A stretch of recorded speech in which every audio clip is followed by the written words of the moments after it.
नमस्कार मित्रांनो. अ, आज एक वेगळ्या विषयावर आपण चर्चा करणार आहोत. विषय असा आहे की विचार काय करतो, म्हणजे विचार ह्या शब्दावरच आज आपण चर्चा करणार आहे. मी दिवसापासून विचार करत होतो की यार, म्हणजे लोक वेगवेगळ्या पद्धतीचा विचार करतात आणि ते विचार मग नंतर ते असे कसे त्यांच्या डोक्यामध्ये विचारतात. ते म्हणतात ना की माणसाला एका पूर्ण दिवसभराच्या विचार येतात, ऑलमोस्ट 60 ते 80,000 एवढे विचार येतात. मग एवढे विचार एका व्यक्तीच्या डोक्यात येते, तो व्यक्ती त्या विचारांचं करतो काय? तर हे जे विचार माणसाच्या डोक्यात येत असतात, त्या विचारांवरती काही ॲक्शन घेतली पाहिजे, माणसाने घेतलं पाहिजे असं आपले भरपूर लोक सांगत असतात की तुम्ही चांगले विचार करा.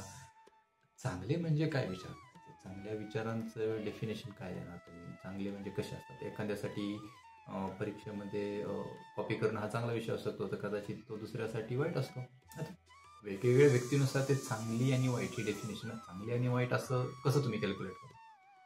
तर मी चांगलं वाईट ह्याच्याबद्दल सांगण्यासाठी नाही, मी हे विचार करत होतो की विचार माणसं कसं करतात आणि विचार कसा असायला हवा, विचारांमुळे काय होऊ शकतं ह्याच्याबद्दल थोडंसं बोलणं होतं.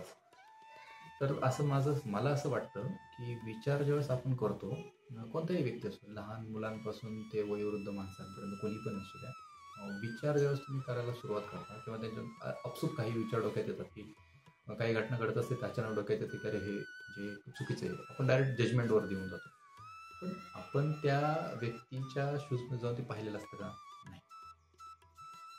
तर आपण त्याचं बेसिक स्टेप्समधून जाऊया. असं म्हटलं जातं की विचार बदला देश बदले. म्हणजे पॉलिटिकल नक्कीच चर्चा नाही करणार होते आज, पण विचार बदला देश बदलेल याचं असं म्हणू शकतो की जर तुम्ही आणि तुमच्यासारख्या सर्वांनी जर विचार बदलायला सुरू केले, तर हळूहळू आपल्या देशामध्ये जे काही चांगल्या घटना घडणं आवश्यक आहे त्या घटना घडत जातील आणि डेफिनेटली देश एक उत्तमरित्या कार्यरत होईल आणि चांगल्या स्तरावर आपला देश आपण घेऊन जाऊ शकतो. पण असं जगामध्ये सर्वजण लोक किती चांगले सेल्फ हेल्प बुक्स आहे, बाहेर सोडी चांगली प्रवचनं कीर्तनं दिली जातात, चांगले व्याख्यानं असतात, तरी पण लोक चांगला विचार करतात का हो? तर काही अंशी होई आहे, काही अंशी नाही पण आहे. त्याच्यामध्ये मला जेवढं समजतं त्याच्यानुसार असं आहे की विचारांमध्ये बेसिकली 1-2 प्रकारात मी कॅटेगराईज करतो. तसे विचारांचे भरपूर सारे प्रकार पडतात, पण कॅटेगराईज 2 मध्ये करतो. एक आहे सात्विक विचार, आणि एक तामसिक. आता सात्विक आणि तामसी हे जरी खाण्याच्या पदार्थाला नाव दिले असले तरी विचारांमध्ये पण त्याचा फरक होतो. जसंही आपण जे खातो, जे काही वागतो, त्यानुसार आपले विचार घडत असतात.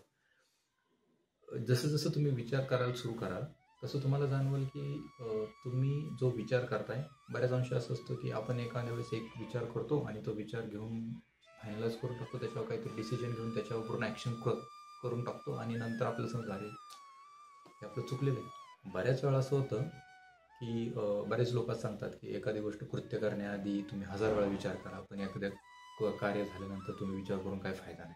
त्यांचं बरोबरच आहे, कारण एकदा जर तुम्ही कोणतीही गोष्ट करण्याच्या आधी जर त्याच्यावर विचार केला, त्याच्यावरती वेगवेगळ्या प्रकारची माहिती काढली, त्याचे ॲनालिसिस केलं, तर तुम्हाला समजून जाईल की विचार करताना ह्या गोष्टी आपल्याला कळून येतात की नाही आपल्याकडनं काही त्याचे आउटकम्स काय असू शकतात, त्याच्यातून पॉझिटिव्ह थिंग्स काय असतात, निगेटिव्ह थिंग्स काय, या गोष्टीवर आपल्याला समजून जातील.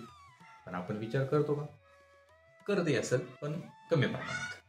आपल्याकडं भारतीय संस्कृतीमध्ये एक गोष्ट येते की तुमचं जे कर्म आहे हे तुमच्या विचारावर अवलंबून असतं आणि तुमचं कर्म हेच तुम्हाला पुन्हा पुन्हा भेटत असतं वेगवेगळ्या ठिकाणी, वेगवेगळ्या अँगलने. बरोबर आहे ते. पण तर आपण आपल्या डोक्यात जे विचार होतात, बऱ्याच वेळा असं होतं की तुम्ही बघा, आपण डोक्यात एक गोष्ट येते की मला नवीन कार घ्यायची, मला नवीन घर घ्यायचं, म्हणून मोबाईल घ्यायचा आहे, आणि आपण आपल्या डोक्यामध्ये ती सतत चालू राहते. म्हणजे आपले सबकॉन्शियस माइंडला त्या गोष्टी चालू होऊन जातात की त्याच्यावर विचार करायला चालू होतात. जसं जसं आपल्या डोक्यात बॅक ऑफ द माइंड ह्या गोष्टी चालू होतात, आपलं सबकॉन्शियस माइंड त्याच्यावरती काम करायला लागतं. आता आपण म्हणतो की सबकॉन्शियस माइंड काय असतं, पुढील काही व्हिडिओजमध्ये मी त्याबद्दल पण थोडंसं सांगेन. पण एक आपल्या डोक्यामध्ये एक बॅक ऑफ द माइंड ह्या विचार चालू होतात की आपल्याला काही नवीन कार घ्यायचं. जस्ट एन एक्झाम्पल, आपण एक मोबाईल घ्यायचा असं तर मला नवीन मोबाईल घ्यायचा आहे. एकदा जर ती गोष्ट डोक्यात बसली तर आपण त्याच्यावर बऱ्याच वेळा आपण त्याच्यावर विचार करतो की आपल्याला मोबाईल घ्यायचा आहे. आता आपल्याला मोबाईल घ्यायचा आहे ज्यावेळेस तुमच्या डोक्यात बसतात त्यावेळेस त्याच्या भोवतीची जी काही गोष्टी घडायला चालू होतात, ते ॲक्शन्स असतात, ते त्या पूर्णपणे त्या तुमच्या विचारावर डिपेंड असतात. सो म्हणून म्हटलं जातं की विचार हे नेहमी चांगले आणि पॉझिटिव्ह असतील तर आपल्याला त्यातून जे काही घडणारी कर्म आहेत ती सुद्धा उत्तम प्रकारे घडू शकतात.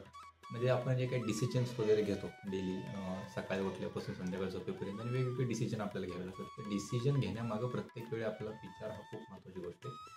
जसं जसं आपण विचार बदलायला लागतो तसं जसं आपल्या जीवनामध्ये काही बदल घडायला चालू होतात. जर तुम्हाला तुमच्या आयुष्यात बदल घडत नाहीत असं दिसत असेल तर तुम्हाला कदाचित म्हणतो मी, तर तुमच्या विचारांवरती एकदा फोकस करावा लागेल. जर तुमचा विचार हा अत्यंत त्या कार्याला संलग्न नसेल तर कदाचित ते कार्य तुमचं तितकंसं होणार नाही जितकं तुम्हाला आउटपुट पाहिजे. बऱ्याच वेळा ते कार्य असफल होण्याचे पण चान्सेस असतात. सो विचार हे नेहमी त्या कार्याला संलग्न असतील तर अत्यंत उत्तमच आहे. नसतील तर तुम्ही ते चेंज करू शकता आणि पुन्हा एकदा त्याच्यावरती कार्य करू शकता, सो दॅट की जसं जसं तुम्ही कार्य कराल तसं तसं तुम्हाला पुढं गोष्टीतून आउटकम चांगलं मिळू शकतो.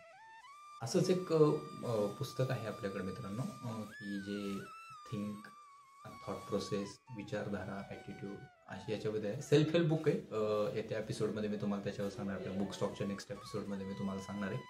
तर नक्की नेक्स्ट एपिसोड बघा. तुम्हाला विचारधारा कशी असली पाहिजे आणि त्यातून तुम्हाला बेनिफिट काय मिळू शकतो याच्याबद्दल आहे ते. सो धन्यवाद मित्रांनो. आजचा व्हिडिओ इथंच आपण संपवतोय. नेक्स्ट एपिसोडमध्ये भेटूया.